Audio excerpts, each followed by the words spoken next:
éticos adquirem a mesma força que normalmente têm aqui as leis da natureza, incorporam-se à nossa próxima corporalidade, aquela que vestiremos na vida terrena seguinte sob forma de predisposição moral e natural como temperamento, como índole. É errôneo atribuir essas qualidades apenas hereditariedade, pois o eu já começa a trabalhar em sua elaboração, no estado de sono, quando liberto pelo corpo astral. Ele vive entre o adormecer e o acordar num mundo que não é natural, mas espiritual. Vemos, portanto, o homem preparar seu futuro por meio do estado de sono, integrando-se em seu próprio porvir. E o que nos é mostrado pelo sonho? O eu está ativo durante o sono, mas o sonho nos mostra essa atividade em imagens ilusórias. Ainda não nos é possível captar o que se trama para a próxima vida terrestre. Conforme expliquei no começo desta palestra, o sonho não nos mostra em suas imagens, e de forma confusa, apenas aquilo que vivenciamos em existências anteriores, mas também o que se prepara, qual um germe, para o futuro da humanidade. A interpretação correta nos leva, de fato, a reconhecer no sonho como que uma janela aberta para o mundo suprassensível. Cabe-nos olhar por ela de maneira acertada, pois além da janela está o tecido resultante da atividade do eu, que atua de vidas passadas até vidas futuras. Quando conseguimos interpretar o sonho corretamente, como homens terrestres olhamos, do mundo da efemeridade, através da janela do sonho, para o mundo da duração, da perenidade, ao qual pertencemos com nossa verdadeira entidade humana interior. Sobre isso quero continuar a falar amanhã. 23 de agosto de 1923. As relações do homem com os três mundos. Conquanto não possua demasiada importância na vida comum, o sonho assume, porém, relevância inestimável como meio para se conhecerem as relações entre o homem e o mundo suprassensível. Ele nos conduz inicialmente àquela área de vivências onde o homem, ao abordar o mundo espiritual, percebe que as leis da natureza deixam de vigorar. O mundo das imagens oníricas é como um véu que esconde o mundo espiritual. Para o homem, este se estende por detrás do véu. Ora, há uma grande diferença entre penetrar nele inconscientemente, em estado de sonho, ou fazê-lo conscientemente, por meio da imaginação e da inspiração. Neste último caso, tudo tem um aspecto diferente do mundo físico, natural. Por trás do véu do sonho, daquela região que os gregos chamaram de caos, o mundo ético-moral se revela tão real como é que o mundo sensorial dominado pelas leis da natureza. Mas o próprio turbilhão do sonho e seu caráter caótico nos indicam que o mundo situado além do véu do caos deve possuir muitos aspectos particulares. De fato, só podemos falar desse mundo após havermos chegado até esta altura de nossas considerações. O mundo exterior, percebido pela consciência do homem, é apenas uma manifestação exterior, uma grande ilusão, pois além deste mundo estende-se a realidade espiritual que nele atua. Ao sonhar, o homem mergulha nessa realidade espiritual, mas tem de estar convenientemente preparado. Daí o fato de tudo que vem ao seu encontro parecer-lhe caótico e confuso. Cabe-nos procurar discernir por que o homem entra, pelo sonho, num mundo tão desordenado e caótico em comparação com o mundo natural. Para termos uma melhor compreensão do sonho, terei de descrever-lhes o que a imaginação e a inspiração permitem perceber no mundo espiritual. O que mais se evidencia ao penetrarmos com plena consciência no mundo espiritual, por meio da imaginação e da inspiração, é que este se manifesta como uma tríade. Como eu já disse, só nesta altura de nossas considerações me é possível dizer que o mundo exterior manifesto sensorialmente, mas sendo na realidade espiritual, aparece ao homem como uma trindade, e mesmo como três mundos. No momento em que transpassamos o véu que é o caos, achamos-nos não diante de um, mas de três mundos. Cada um deles tem suas características definidas e suas relações específicas com o homem. dos três mundos que nos aparece quando atravessamos o véu do caos. Mais tarde mostrarei como podemos também dizer que, desta forma, transpomos o limiar de acesso ao plano espiritual. O primeiro é aquele que acabamos de deixar, embora também exista para a consciência espiritual, mostrando-se transformado. Transposto o véu, ele nos parece como que uma reminiscência. Passamos ao mundo espiritual, e assim como temos lembranças aqui no mundo físico, no mundo espiritual nos lembramos daquilo que é físico sensório.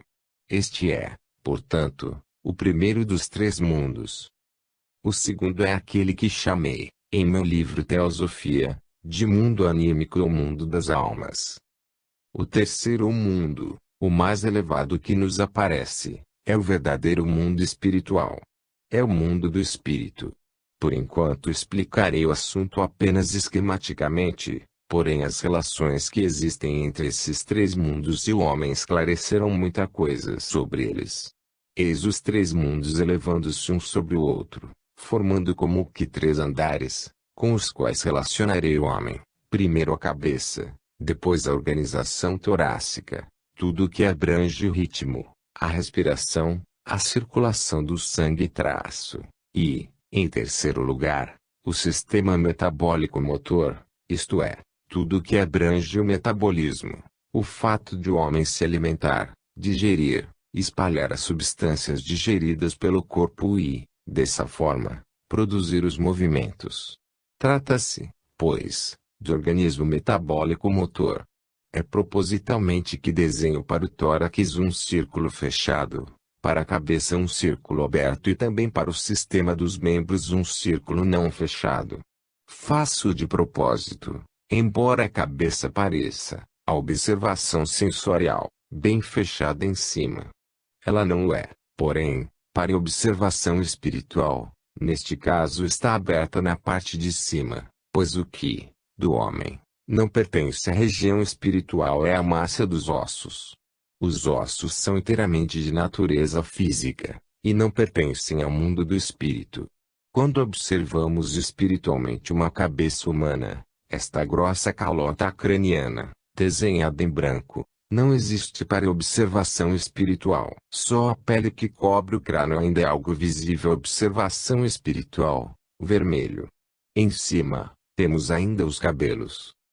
Mas o olhar espiritual percebe outra coisa. Aquilo que desenhei em branco é inexistente. Em compensação, existem cabelos espirituais, isto é, raios, amarelos, que penetram no homem, sendo apenas um pouco impedidos, detidos pela pele física. Porém onde há ossos o espírito exterior penetra com a maior facilidade. Essa penetração é radial. O olhar físico percebe a forma física do homem. Na cabeça, se o indivíduo ainda não é calvo, vemos os cabelos, mas com a observação espiritual, nada havemos do homem físico no lugar da abóbada craniana. Em compensação, vemos penetrar aí os mundos espirituais, qual luz solar radiante. Há, portanto, duas figuras que se interpenetram. Aqui está o homem físico, no desenho, cabeça cheia, pintada em vermelho, e lá o homem como ser espiritual, nada, mas com muitos raios convergentes, no desenho, cabeça vazia, raios azuis que convergem, vindos de fora, até o centro.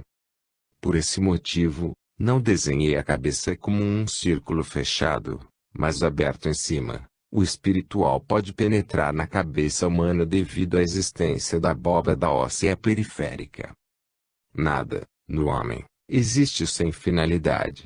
A providência cósmica lhe deu, eu diria, com grande sagacidade, essa cabeça fechada em cima. É que aí a parte mais permeável é o espírito, a massa óssea, deixa o espiritual entrar no interior da cabeça. Quando temos a capacidade de observar espiritualmente o homem, sentimos a maior surpresa ao constatar que sua cabeça é vazia, no que se refere à sua própria espiritualidade interior. Com efeito, o próprio interior do homem fornece muito pouco à cabeça. No que se refere à sua própria espiritualidade, o homem carrega, Lá em cima, uma esfera oca. Todo o conteúdo espiritual deve chegar à cabeça a partir de fora. Tal não é o caso dos outros membros do organismo humano. Como ouviremos a seguir, esses são espirituais por si próprios. Por isso distinguimos também no homem três membros: a cabeça, o sistema rítmico e o sistema metabólico motor. Cada um deles está numa relação bem definida com os três mundos. Sobre essa relação falarei mais adiante.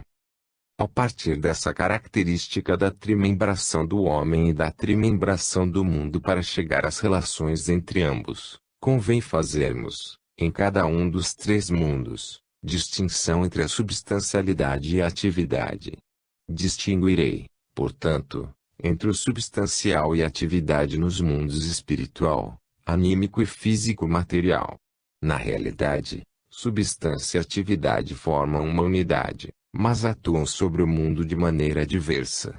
Vejamos, para melhor esclarecer o assunto, a substancialidade do nosso próprio ser. Temos a substância do nosso braço. Se ela não está em ordem, sentimos no braço qualquer dor. Então aquilo que não está em ordem com a substância manifesta-se para dentro.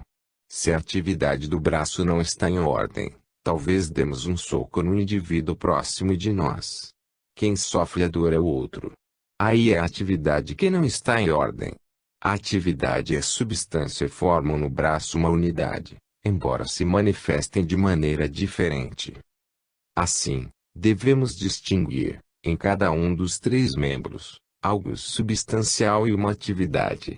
Em meu desenho vou fazer a distinção, pintando o substancial em vermelho e a atividade em amarelo. Temos, pois, no mundo espiritual, atividade, amarelo, e substância, vermelho, no mundo anímico e no mundo físico sensório, igualmente, atividade, amarelo, e substância, vermelho. Considerando-se a cabeça humana, quanto à substância, esta é formada inteiramente pelo mundo físico. Durante o desenvolvimento embrionário, a substância da cabeça é tomada e a substância proveniente dos pais, e a formação posterior da cabeça, bem como de todo o sistema neurosensorial, baseia-se na substância deste mundo terrestre e material. Repito, portanto, a cabeça é constituída pela substância do mundo físico sensorial. Mas toda atividade que plasma as formas da cabeça, tudo que dá ativamente uma forma àquela substância, tudo isso provém inteiramente do mundo espiritual. De forma que a cabeça, no que se refere à atividade, é formada exclusivamente a partir do mundo espiritual. Por isso deve estar aberta em cima, de um ponto de vista espiritual, para que a atuação espiritual possa penetrar nela. Podemos, portanto, afirmar o seguinte: em cada momento de nossa vida, temos na cabeça algo que, no que se refere à substância, à matéria, é extraído inteiramente da terra, mas sua configuração é tal que forças terrestres nunca teriam sido capazes de plasmar as formas dessa cabeça humana. Essas formas plasmadas exclusivamente a partir do mundo espiritual são, por assim dizer, uma criação celeste. É muito importante que o observador espiritual considere a cabeça humana em relação ao cosmo. Se o homem observa uma planta, constata nela uma determinada forma. A planta tirou sua substância da terra. A forma vem do mundo etérico, e portanto ainda do mundo espacial. Contemplando o animal, o homem também constata que a substância de sua cabeça provém inteiramente do mundo espacial. Mas em sua atividade já encontramos algo de espiritual. A suprema espiritualidade, porém, algo que pode ser chamado de celeste, só entra na formação da cabeça humana. Esta nunca poderia nascer de quaisquer forças terrestres, não obstante sua substância tenha sido retirada de matéria terrestre. Vemos, pois, que o mundo espiritual, usando substâncias terrestres, cria na cabeça humana uma formação que é como um cosmo em miniatura. É o oposto ao que se verifica no sistema do homem metabólico motor, ou seja, aquele que contém os órgãos para o movimento exterior, pernas, braços e tudo o que, a partir destes, se prolonga para dentro, ou seja, os órgãos da digestão. Deixo de lado, por enquanto, a organização rítmica, a da respiração e da circulação sanguínea traço, considerando apenas o que digere e alimenta, e o resultado desses processos da digestão, da alimentação, da combustão interna, isto é, os movimentos. Nada disso é construído, quanto à substância, pela terra. Por inverossímil que inicialmente lhes pareça, o homem contém em seu sistema metabólico e motor algo que, quanto à substância, não é constituído a partir da terra, mas inteiramente da substancialidade do terceiro mundo, aquela substância que existe no mundo espiritual. Os amigos dirão, mas eu estou vendo as pernas, pois elas são visíveis, física e sensorialmente. Se consistissem em substância espiritual, não seriam visíveis fisicamente. Eis uma objeção perfeitamente justificada, mas aí devemos ainda levar em conta o seguinte: suas verdadeiras pernas são espirituais, seus braços também, e a substância só é enviada aos membros pela cabeça. Ela é o órgão que preenche, com sua matéria, braços e mãos, pernas e pés espirituais. A matéria penetra o espiritual dos membros e dos órgãos da digestão, de modo que aquilo que provém, quanto à substância, do mundo espiritual é permeado, preenchido por uma matéria física. Esta, no entanto, parte da cabeça. É por isso que temos tanta dificuldade para compreender, pela ciência comum, a tríplice composição do homem em órgãos da cabeça, do tórax e em órgãos digestivos e motores. Todo mundo pensa, a cabeça está lá em cima, onde um decapitado não a tem mais. Contudo não é verdade, a cabeça, quanto à sua substância, está em todo o corpo, também no dedão do pé o homem é a cabeça, porque sua cabeça envia a substância para lá. Porém originalmente só a substância da cabeça era terrestre, sendo que esta cedeu a substancialidade terrestre às demais substâncias. A substância própria dos órgãos metabólico-motores provém do mundo espiritual. Supondo que uma forte autossugestão negativa permitisse apagar, por sugestão, a cabeça de uma pessoa, tornando-a acéfala, não somente em pensamentos, mas por força de uma grande autossugestão negativa traço, também o resto do organismo desapareceria. O homem inteiro, como ser perceptível aos sentidos, teria sumido junto, ao mesmo tempo que a cabeça. Aí o resto deve ser observado anímica e espiritualmente para que ainda possa ser percebido, porque somos, na realidade, determinados pelo mundo espiritual a movimentar-nos com pernas e braços espirituais. Estes são apenas como que recheados, com matéria física, pela cabeça. Em compensação, as energias que constituem a atividade de tudo o que é sistema metabólico motor são extraídas do mundo físico. Quando avançamos uma perna ou movimentamos o braço com forças que seguem uma ordem mecânica, essa ordem se baseia numa atividade terrestre. Isso é válido inclusive para os processos químicos que se realizam nos braços e nas pernas quando nos movemos, ou para os processos químicos dentro do aparelho digestivo. Em tese temos, pois, em nossos membros uma substância visível, porém forças retiradas da vida terrestre. Em relação à cabeça, a Terra nos constrói quanto à substância, enquanto as forças que nos permeiam são celestes. Em relação aos membros somos construídos com uma substância que provém do céu, mas as forças que nela se manifestam durante a vida provêm da Terra. São a gravitação e as outras forças físicas e químicas terrestres. Cabeça e membros são, portanto, opostos entre si. A cabeça consiste em substância terrestre e é plasmada, em suas formas, pela atividade celeste. Os membros e o aparelho digestivo são inteiramente formados com substância celeste. Nós não os perceberíamos se eles não fossem permeados, a partir da cabeça, por matéria terrestre. Mas enquanto o homem anda, pega algo com as mãos ou digere, a substância celeste se serve das forças da terra para realizar a vida entre o nascimento e a morte. É dessa forma complicada que o homem está relacionado com os três mundos. O mundo espiritual participa, quanto à atividade, da cabeça, quanto à substância, do sistema metabólico motor. O mundo mais baixo, o mais sensorial, participa, quanto à atividade, do metabolismo e do movimento dos membros e, quanto à substância, da cabeça. O elemento substancial do terceiro sistema humano é exclusivamente espiritual. No sistema do meio, e compreende a respiração e a circulação do sangue, vemos combinar-se a atividade espiritual e a substancialidade material.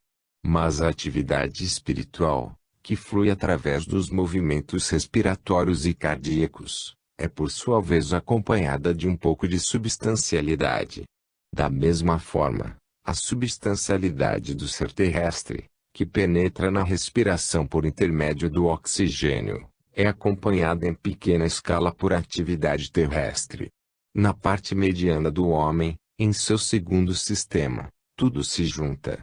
E aí convergem substancialidade e atividades celestes, substancialidade e atividade terrestres.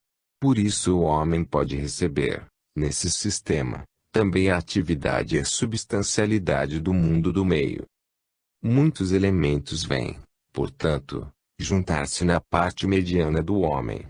Disso resulta um sistema rítmico maravilhosamente perfeito, o ritmo do coração, o ritmo dos pulmões. Com efeito, tudo o que de atividade e substancialidade se mistura aí tende a equilibrar-se, a harmonizar-se, a melodiar-se. E o consegue porque o homem está predisposto a isso. Portanto, atividade e substancialidade têm origens diversas nos sistemas da cabeça e dos membros. No sistema do meio temos atividade pura e substancialidade pura, atividade acompanhada de substancialidade e substancialidade acompanhada de atividade. Tudo isso flui para o homem do meio. Quando o médico toma o pulso de uma pessoa, sente intimamente a harmonização da alma celeste com a atividade e a substancialidade terrestres, e ao se observar o ritmo respiratório, sente-se o anseio do homem por harmonizar em seu interior esses agentes que com ele se relacionam a partir do mundo do meio. Eis, pois, a relação do homem com os três mundos. Os senhores me dirão que o assunto é complicado. Realmente, um ciclo de conferências parece, em geral, fácil até que se chegue a este assunto. Ao se abordar este tópico da relação entre o homem e o universo, os ouvintes acham difícil compreender a exposição. Vejam, porém, um pensar sutil e livre de preconceitos consegue acompanhar, e para esse pensamento do bom senso há uma consolação, que consiste no seguinte: realmente, as coisas se prestam à confusão quando se vai além do véu do caos. Quando se entra nesse mundo tríplice que envia sua atividade e substância de forma tão complexa ao mundo físico. Mas de outro lado recebemos uma advertência no pleno sentido da palavra ao atravessarmos o referido véu que separa o mundo físico desse novo mundo. Não estou empregando, como poderia parecer, uma imagem, pois se trata de uma experiência real. Ao entrar no mundo espiritual, ouvimos esta advertência: se não queres deixar para trás tudo que no mundo físico tens considerado como lógica normal e natural, tudo que tens julgado ser a ordem das coisas, se não queres abandonar todo este envoltório físico, é melhor que não entres no mundo espiritual, pois aí terás de recorrer a outras associações de ideias, a uma nova ordem, a uma lógica diferente. E se insistires em levar ao mundo espiritual algo de tua lógica física, impreterivelmente lá entrarás numa enorme confusão. E entre os preparativos já mencionados para a meditação e para a concentração acha-se a necessidade absoluta de essa advertência ser fielmente obedecida, de não se pretender levar a lógica sensorial para a lógica do mundo espiritual. É esta grave advertência que toda pessoa disposta a ultrapassar o véu recebe daquela potência que podemos chamar de o guardião do limiar. Ainda a conheceremos melhor no decorrer das próximas palestras. Mas também quando desejamos voltar ao mundo físico recebemos desse guardião outra advertência grave e explícita. Já que somos terrestres, temos de voltar. Do contrário, nunca sairíamos dos acontecimentos do mundo espiritual. Nosso corpo físico morreria pouco a pouco. Sempre temos de voltar. Temos de comer e beber no mundo físico, de acordo com a lógica da natureza. Temos de submeter-nos aos outros hábitos do dia, de acordo com essa lógica. Temos de voltar a um mundo onde tudo se processa de acordo com a lógica materialista, onde, por exemplo, sempre soa uma campainha para o café da manhã, para o almoço e para o jantar. Temos, pois, de voltar a este mundo naturalista. Para não chegarmos a uma situação impossível, temos de levar em conta o segundo aviso do guardião do limiar, que nos espera no lugar onde o véu do caos separa o mundo físico sensorial do espiritual. Esse segundo aviso diz o seguinte: não esqueças, em momento algum de tua vida física terrestre, que estiveste no mundo espiritual. Só dessa forma poderás novamente mover-te com segurança no mundo físico, durante o tempo em que nele deves ficar. Ao entrar no mundo espiritual, o discípulo recebe a advertência de abandonar a lógica natural e toda e qualquer veste sensível, efetuando a transição disposto a apropriar-se de uma lógica realmente espiritual e de um modo de pensar espiritualista. Na volta ele recebe a advertência, tão severa ou até mais, de nunca esquecer as experiências feitas no mundo espiritual. Nunca mais a pessoa deve simplesmente entregar sua consciência aos impulsos sensoriais, etc., e sim ficar com sede que lhe cabe levar o espiritual ao mundo físico. Trata-se, pois, de duas advertências diametralmente opostas. Ao se penetrar no mundo espiritual, o guardião do limiar diz que se deve esquecer o mundo físico nos momentos de cognição superior. Na passagem do mundo espiritual para o sensorial, ele recomenda que nunca esqueçamos, no plano físico, as vivências obtidas no espiritual. Com relação a tudo o que acabo de expor, há uma diferença considerável entre os homens de épocas passadas e os homens modernos. Naqueles homens que outrora foram procurar os mestres dos mistérios, seja como alunos inspirados individualmente, seja como humanidade inteira, os próprios instintos psicoespirituais faziam com que não se efetuasse a passagem do sono para a vigília, ou vice-versa, sem levar em conta o guardião do limiar. A imagem desse guardião ascendia como que oniricamente, da alma dos homens de uns 3 a 4 mil anos atrás, quando estes adormeciam. Eles passavam ao seu lado. E sua imagem voltava a aparecer quando eles retornavam do sono para a vida normal. Eles não recebiam, ao entrar ou sair do mundo espiritual, uma advertência tão nítida como os que penetram nesse âmbito pela inspiração e pela imaginação, como suas percepções do mundo espiritual eram instintivas. Eles vivenciavam como que em sonho sua passagem ao lado do guardião do limiar, ao adormecer ou acordar. Como ainda veremos a seguir, o progresso na humanidade, o único capaz de conduzir o homem à liberdade, teve, no entanto, de tirar-lhe a observação psicoespiritual. O homem perdeu essa consciência embotada, onírica, esse estado intermediário entre o sono e a vigília que lhe facultava ver, pelo menos em sonho, a figura majestosa do guardião do limiar, tanto ao adormecer como ao acordar. Hoje em dia o homem passa ao lado do guardião do limiar quando adormece ou desperta. No entanto ignora-o, não leva em conta sua existência, e isso o faz entrar num mundo de sonhos completamente desordenado. Observem os senhores, sem ideias preconcebidas, quão diferentes eram daquelas de hoje em dia as descrições que os homens de então fizeram de seus sonhos. O homem moderno ignora o guardião 2 vezes a cada manhã, a cada noite e a cada sexta, daí o caráter caótico e desordenado de sua vida onírica. Isto se revela na forma de cada sonho. Reflitamos. O majestoso guardião do limiar está presente a cada vez que transpomos o limiar. Ele não pode ser ignorado, sob pena de tudo que o mundo espiritual nos oferece entrar em desordem. E a maneira como essa desordem começa a reinar é melhor constatada na metamorfose que o pensar sofre ao efetuar a transição do mundo físico natural para as formações do sonho. A análise de determinados sonhos torna isso bem claro. No mundo físico, comportamo-nos de acordo com o que aprendemos, das condições que prevalecem neste mundo. Tomemos um caso concreto: estamos passeando. Por quê? Hoje em dia as pessoas fazem certos passeios, principalmente nas cidades, porque querem vivenciar algo.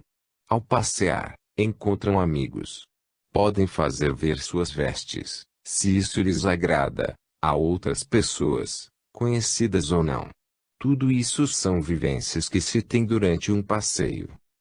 Nós temos essas vivências devido à nossa capacidade de pensar e ter representações, graças à nossa cabeça, exclusivamente devido à sua organização, constatamos, eu penso.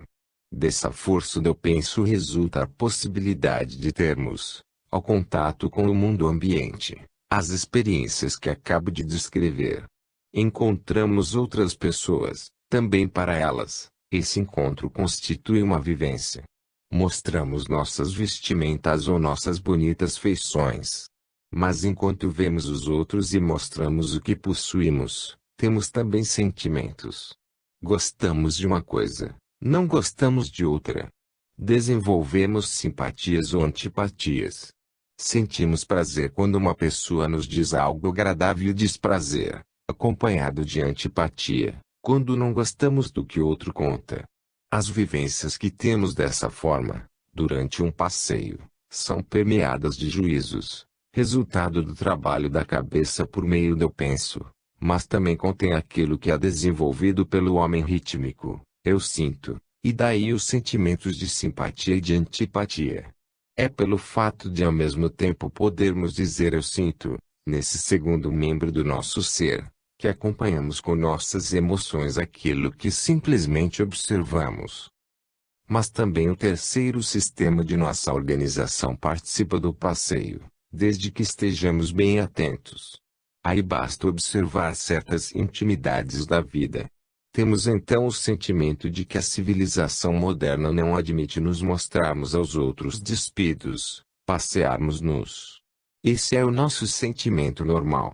A nudez nos é antipática, andar vestidos nos é simpático, e isso se transmite aos impulsos da vontade. Vamos nos vestir, e até de uma maneira determinada. Isso ocupa a vontade, terceiro membro de nossa organização. Este terceiro membro, o eu quero, fez-nos vestir roupa. Esse ato resulta do impulso da nossa vontade. Eu penso. Eu sinto. Eu quero. Quando dizemos eu quero, o resultado é o fato de sairmos vestidos para o passeio. Enquanto estamos em estado consciente, tudo isto entra numa certa ordem, de acordo com a lógica do mundo físico, seja se recebemos uma educação nesse sentido, seja se nos acomodamos às circunstâncias que resultam exteriormente da lógica do mundo físico. Se agimos de modo diferente, algo não funciona bem dentro de nós. Se vamos passear despidos, algo não está em ordem.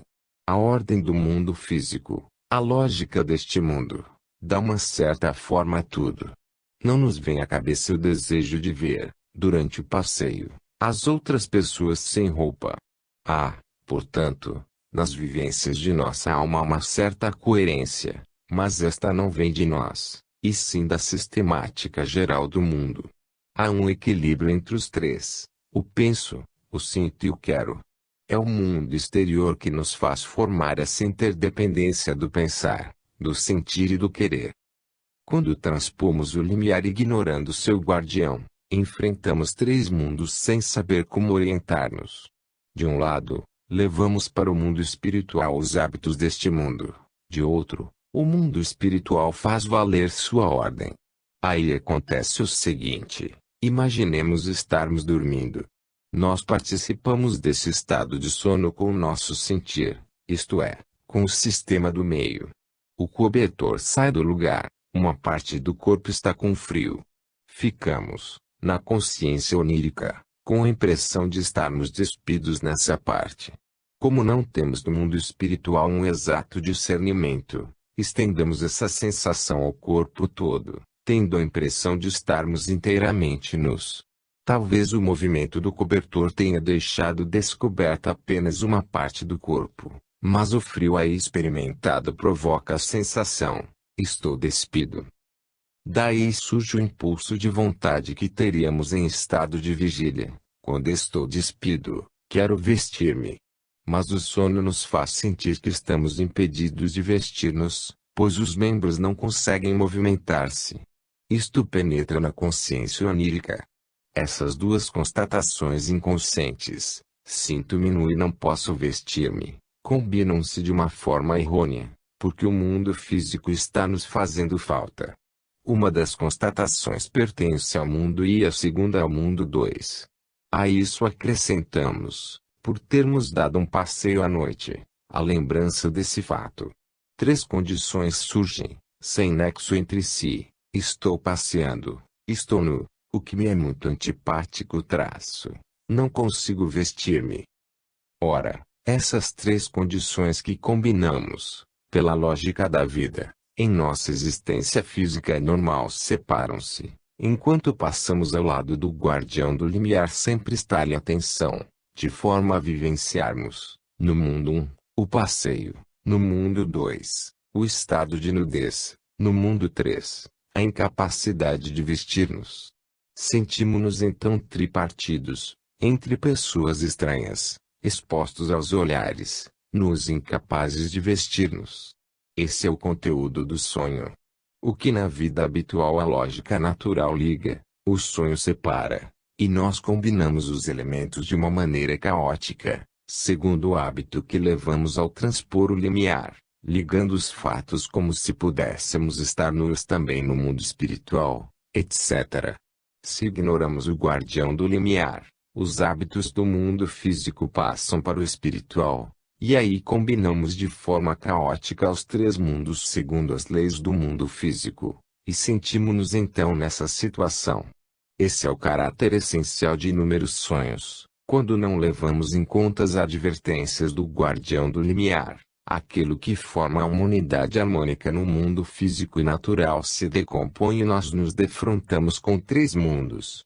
Mas esses 3 mundos devem ser mantidos unidos. O sonho do homem moderno. Isso era diferente nos homens de épocas mais antigas, como se pode constatar pelos sonhos do Velho Testamento. Coloca o indivíduo que sonha diante de 3 mundos, que ele procura harmonizar conforme as leis da existência físico-natural. Disso resultam as relações desordenadas dentro desses 3 mundos em que ele se encontra. Vemos, pois, o sonho nos mostrar o sério fato de que, ao transpormos o limiar do mundo espiritual, inicialmente nos defrontamos com 3 mundos, e quando adentramos esses 3 mundos da forma correta, devemos sair deles depois. O sonho é aquele que nos ensina muito a respeito do nosso mundo físico habitual, mas também do outro, o mundo anímico espiritual. Sobre essa questão continuaremos a falar na próxima conferência. 24 de agosto de 1923. A atividade do espírito na natureza. Em minha conferência anterior procurei mostrar que a confusão dos sonhos decorre do fato de o homem passar inconsciente ou semiconscientemente do mundo físico sensório para o mundo suprassensível ou espiritual, transpondo o chamado limiar, e de, ao penetrar no mundo espiritual, enfrentar na realidade 3 mundos, a lembrança do mundo físico comum, o mundo anímico e o mundo espiritual propriamente dito. Os acontecimentos interiores e exteriores que vivenciamos em nossa existência normal são concentrados a partir das revelações de todos os 3 mundos. Mas eles se cindem quando, pelo sono, Penetramos no mundo suprassensível e então não relacionamos o que vivenciamos com o mundo ao qual essa vivência corresponde corretamente. Isso fez nascer, para a consciência comum, a lembrança do caráter ilusório dos sonhos. A consciência imaginativa não vê o sonho da mesma maneira. Assim como se fixa o olhar num ponto distante no espaço físico, por meio da imaginação se vislumbra no tempo algo diferente. Não apenas se lembra aquilo que foi sonhado, vê-se o sonho. Isso nos permite ter uma autêntica representação mental do sonho. Nós reconhecemos que só o interpretamos de forma correta quando não o relacionamos com o mundo físico natural, mas com o mundo espiritual e, principalmente, na maioria dos casos, com o mundo da moralidade. O sonho não nos diz o que exprime quando se interpreta seu conteúdo fisicamente. Ele nos quer dizer aonde chegamos quando interpretamos moral e espiritualmente esse conteúdo. Tomemos, por exemplo, o sonho mediante o qual procurei ontem mostrar a confusão, aquele em que morremos de vergonha passeando despidos em meio a outras pessoas. Chamei-lhes a atenção para a criação do ambiente anímico típico do sonho, devido à presença de três mundos. Mas se examinarmos tal sonho mais de perto, veremos algo espiritual e moral manifestar-se através do conteúdo que parece ser sensorial. Por isso, quem tem um sonho desse tipo não deveria apegar-se à trama que resulta diretamente das imagens, e sim perguntar: será que tenho em minha consciência diurna, de vez em quando, a tendência a não me revelar com toda a sinceridade interior às outras pessoas? Não tenho por acaso o hábito de pôr, numa medida excessiva, a roupa convencional e envolver-me realmente com todo tipo de coisas que se costumam praticar no mundo exterior convencional? Não tenho a característica de não ser sincero em meu próprio íntimo, e de faltar um pouco com a verdade, exteriormente. Se a pessoa der a seus pensamentos esse rumo, talvez chegue, pouco a pouco, a atribuir a seu sonho uma interpretação moral e espiritual. Ela passará a relacionar o que viu não com o mundo físico, mas com o mundo espiritual, dizendo a si própria: enquanto passei em sono para o plano suprassensível, seres espirituais desse plano vieram a mim e disseram-me que não procurasse vestes falsas, inverídicas, mas que me manifestasse exteriormente de acordo como sou, espiritual e moralmente, em meu íntimo. Interpretando o sonho dessa maneira, descobrimos sua verdade moral e espiritual. E um grande número de sonhos deve ser interpretado desta forma. Os homens de uma fase mais remota da história da humanidade, os quais também percebiam o guardião do limiar, em suas imaginações oníricas aceitavam dele a advertência de não levar ao mundo espiritual o que é próprio do mundo físico. Se vivessem sonhando o que passeavam na rua sem roupa, não teriam escolhido a interpretação segundo a qual deveriam estar com vergonha, pois essa interpretação é válida para o mundo físico e para o corpo físico. Eles teriam, ao contrário, aceito a seguinte advertência: o que é válido para o mundo físico não o é para o espiritual. São os deuses que dizem ao homem aquilo que se manifesta no mundo espiritual, e que por isso deve ser interpretado como uma declaração, uma revelação divina. Foi só no decorrer de sua evolução que os homens passaram a considerar seus sonhos de forma naturalista. Ou tomemos outro exemplo de sonho muito frequente: uma pessoa sonha que entra numa floresta. Depois de algum tempo percebe que se perdeu, não sabe aonde ir. Tenta continuar, mas não há caminho, só árvores. Está com certa inquietação interior. Analisando esse sonho com sua consciência comum, o homem o aceita simplesmente de acordo com seu conteúdo. Mas se deixarmos de lado o aspecto naturalista, tal sonho nos revelará, a partir do mundo espiritual, o seguinte: a confusão em que entraste reside em teus pensamentos. No estado de vigília não gostamos de admitir quão confusos nossos pensamentos são, quão facilmente nos achamos em situações sem saída, onde andamos em círculos. Esta é uma situação em que muitas pessoas se acham, em nossa civilização atual. Elas acreditam pensar de forma esclarecida, mas na realidade seus pensamentos giram ao redor de algo exterior e convencional, ou de átomos que elas constroem mentalmente, ou de qualquer outra coisa. Em sua consciência normal, o homem não está inclinado a confessar essa situação a si próprio. O sonho revela, portanto, em imagens simbólicas, o que o homem é na realidade. Os seres espirituais lhe dizem essa verdade em sonho. Se ele aceitar, com o correto espírito de autoconhecimento, as vivências do sonho, esse autoconhecimento será ativado de forma especial. Outra característica de muitas pessoas é a seguinte: elas se abandonam àquilo que lhes é simpático, conforme seus instintos e impulsos. Acham, por exemplo, agradável fazer isso ou aquilo, mas não querem reconhecer que tal coisa é agradável aos seus sentimentos, ao seu bem-estar sensorial. Inventam então qualquer pretexto e interpretam, com sua consciência comum, aquilo que só agrada ao seu bem-estar, dizendo dever fazê-lo por motivos antroposóficos, ocultos ou esotéricos, que nisso reside uma elevada missão, etc. Isso ocorre frequentemente na vida prática. A essas pessoas encobrem, com tal autojustificação, uma infinidade de coisas que viçam e vigoram nos subterrâneos da vida animal. Nesse caso o sonho, que escolhe as imagens no mundo sensório, mas querendo, com elas, atuar como realidade psíquico-espiritual, apresenta a imagem de um homem que, perseguido por animais selvagens, procura fugir mas não consegue escapar-lhes. A interpretação psíquico-moral correta, excluindo o conteúdo sensorial, aumenta o nosso autoconhecimento. Veremos neste sonho uma advertência no sentido de fazermos uma crítica das verdades íntimas do nosso ser para ver se estas não estão mais próximas dos impulsos animalescos do que dos ideais mirabolantes que colocamos à nossa frente. O sonho pode, pois, admoestar-nos e criticar-nos de muitas maneiras. Se o relacionarmos com o mundo superior e não com o inferior, ele poderá atuar sobre nossa vida, abrindo-lhe novos rumos. Podemos então ver, por meio da imaginação consciente, que o sonho, mostrando-se também ao conhecimento imaginativo em suas imagens sensoriais, vai se metamorfosear e transformar num acontecimento moral e espiritual.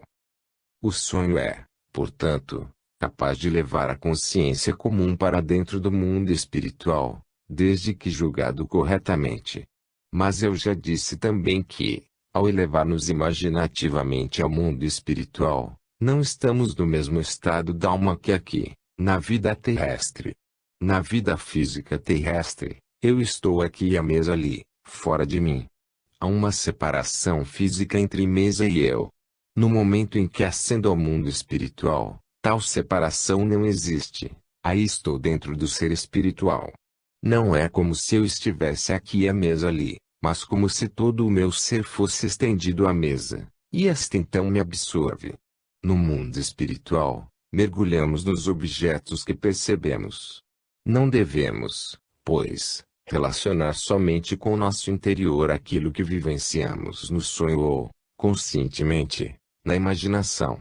Ao contrário, quando falamos de tudo que vive no sonho, podemos repetir, em termos da ciência espiritual, as palavras do poeta: o mundo é tecido de sonhos, não do jogo dos átomos com o qual a ciência sonha, mas daquilo que descrevi como o caos grego, como o nosso tecido de sonhos, como o nosso estado de imaginação consciente que é, ao mesmo tempo, algo subjetivo e objetivo.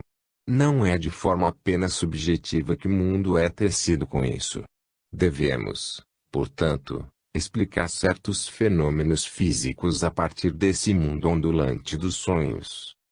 Por isso não podemos ter a pretensão de querer explicar, por exemplo, um germe vegetal apenas por leis físicas e anímicas.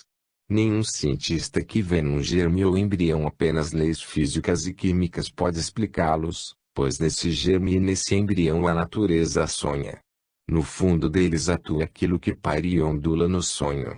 Coloquemos concretamente à nossa frente um broto vegetal, É um sonhar que vive e vagueia nele. Aí não conseguimos penetrar com o intelecto, que apenas visualiza as leis da natureza. Só podemos fazê-lo com aquela força humana que normalmente vive no sonho ou na imaginação consciente. Mas o que vive no germe está também presente em todo o nosso organismo durante nossa vida na Terra. Não devemos, pois, procurar em nosso organismo apenas a atuação de forças físicas e químicas, temos de encarar o ser humano, com seus contornos físicos exteriores, como algo que vive no mundo sensorial físico terrestre. Mas por trás disso vive algo que nenhum olho ou ouvido pode perceber, mas que a imaginação pode ver e que no sonho pode ser vivenciado como uma imaginação inconsciente. A natureza está sonhando em todo o corpo humano. Ela não pensa apenas, tal qual o homem com seu intelecto, mas sonha. É a partir do sonho que são dirigidas as nossas forças da digestão ou do crescimento. Tudo é plasmado a partir do sonho. Quando remontamos a evolução da Terra, costumamos tomar como ponto de partida nossa era, a era. Como podemos chamá-la? Tomando por critério um sintoma distinto, podemos chamá-la de era da máquina de escrever. Partindo então da era da máquina de escrever, remontamos, primeiro, a época em que pela primeira vez algo foi impresso, depois retrospectivamente a época dos romanos, dos gregos, depois a época oriental que nos ligou os Vedas. Aí os documentos exteriores desaparecem.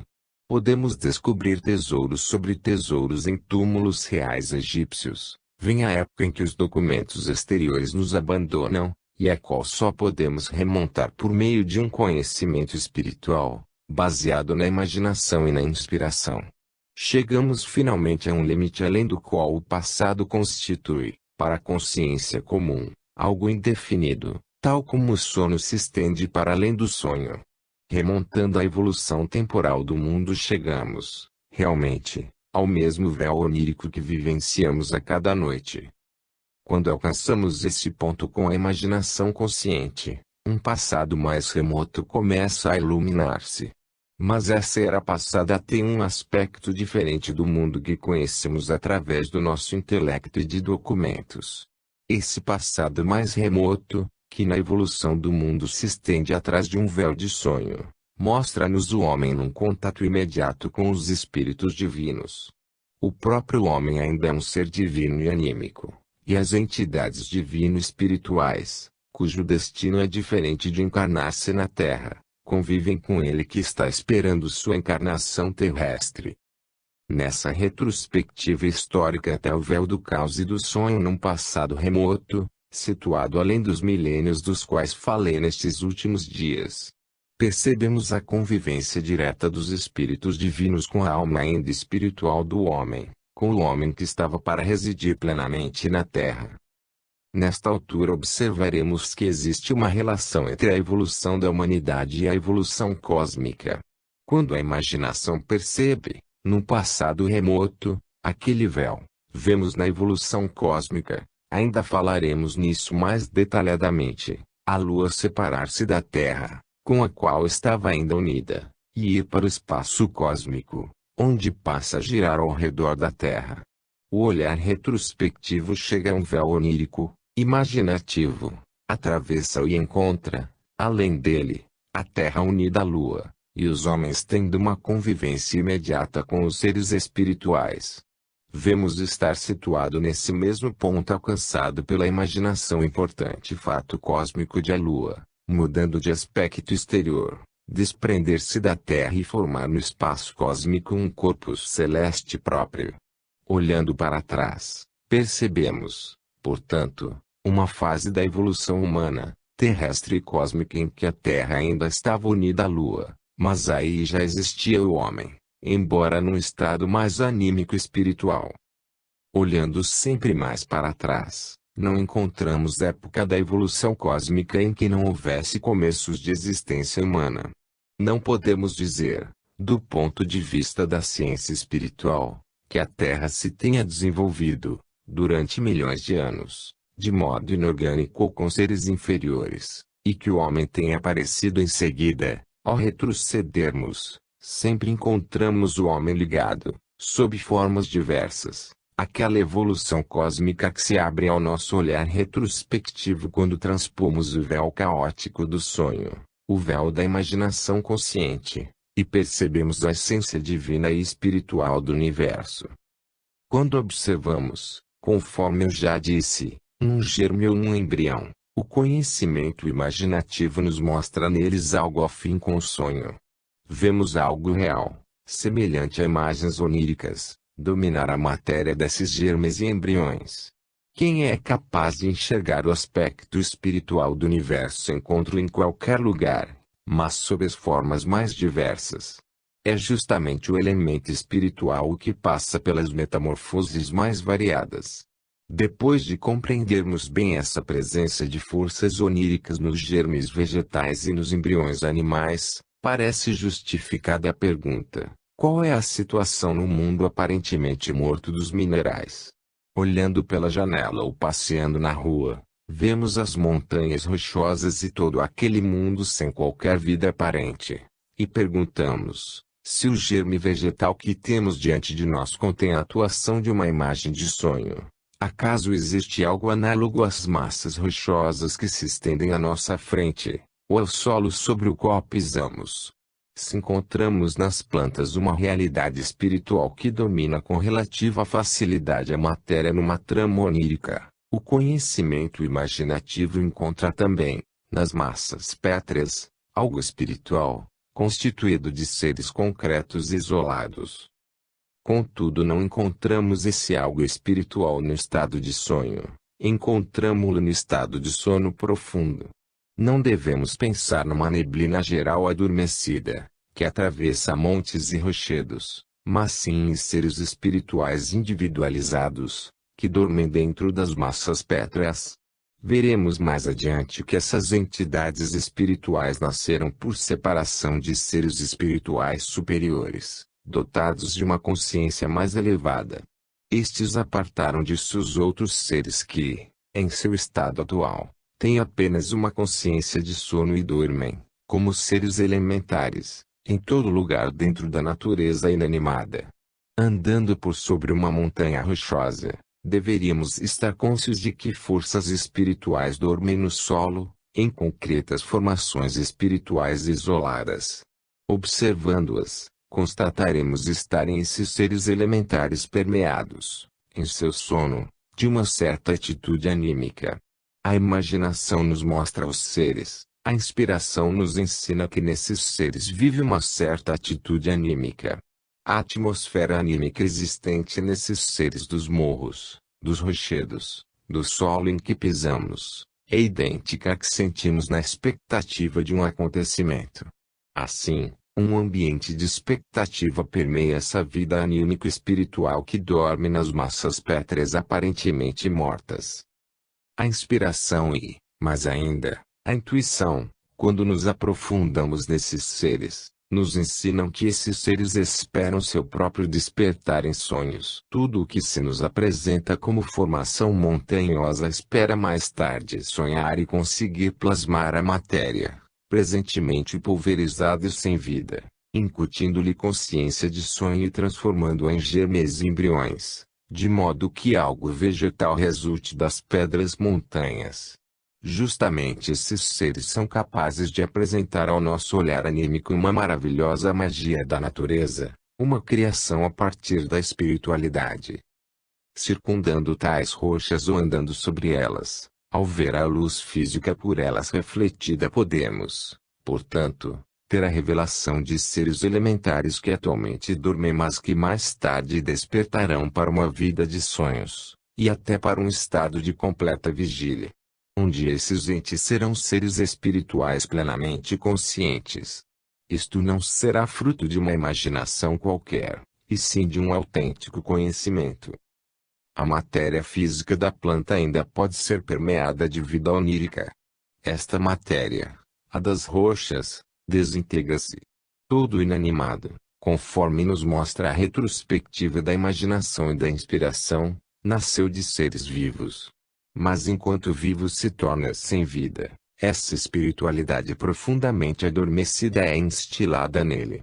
Essa espiritualidade dorme e espera, dentro da natureza inanimada, até poder despertar para um sonhar e, ao mesmo tempo, conduzir a matéria morta a uma vida embrionária cósmica. As várias regiões e localidades da Terra mostram, de diversas formas, esse sono dos seres elementares dentro das montanhas e da crosta terrestre. Por isso se deve dizer que esse